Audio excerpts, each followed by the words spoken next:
Which of these has the least carbohydrates? This roll of bread, this bowl of rice, or this can of soda? It's a trick question. Although they may differ in fats, vitamins, and other nutritional content, when it comes to carbs, they're pretty much the same. So what exactly does that mean for your diet? First of all, carbohydrate is the nutritional category for sugars and molecules that your body breaks down to make sugars. Carbohydrates can be simple or complex, depending on their structure. This is a simple sugar, or monosaccharide. Glucose, fructose, and galactose are all simple sugars. Link two of them together, and you've got a disaccharide, lactose, maltose, or sucrose. Complex carbohydrates, on the other hand, have 3 or more simple sugars strung together.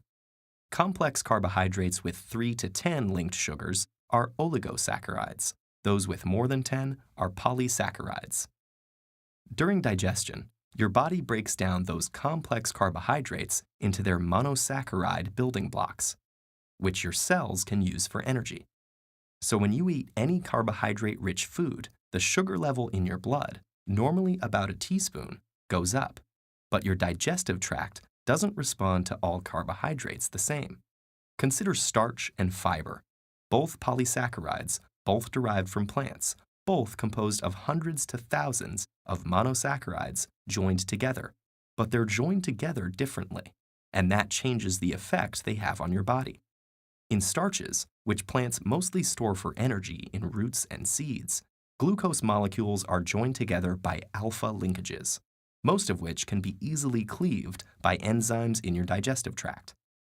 But in fiber, the bonds between monosaccharide molecules are beta bonds, which your body can't break down. Fiber can also trap some starches, preventing them from being cleaved, resulting in something called resistant starch. So foods high in starch, like crackers and white bread, are digested easily, quickly releasing a whole bunch of glucose into your blood, exactly what would happen if you drank something high in glucose, like soda. These foods have a high glycemic index, the amount that a particular food raises the sugar level in your blood. Soda and white bread have a similar glycemic index because they have a similar effect on your blood sugar. But when you eat foods high in fiber, like vegetables, fruits, and whole grains, those indigestible beta bonds slow the release of glucose into the blood. Those foods have a lower glycemic index, and foods like eggs, cheese, and meats have the lowest glycemic index.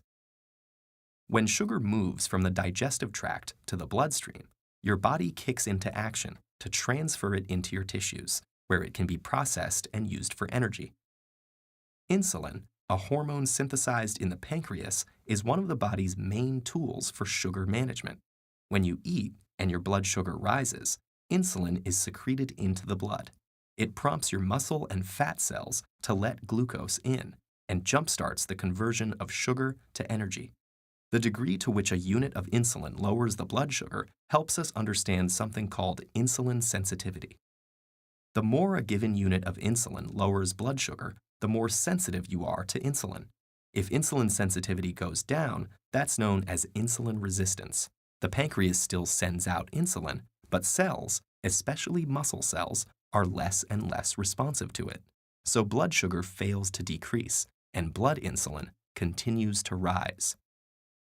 Chronically consuming a lot of carbohydrates may lead to insulin resistance, and many scientists believe that insulin resistance leads to a serious condition called metabolic syndrome.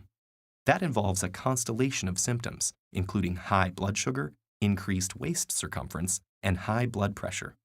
It increases the risk of developing conditions like cardiovascular disease and type 2 diabetes. And its prevalence is rapidly increasing all over the world. As much as 32% of the population in the US has metabolic syndrome. So let's get back to your diet.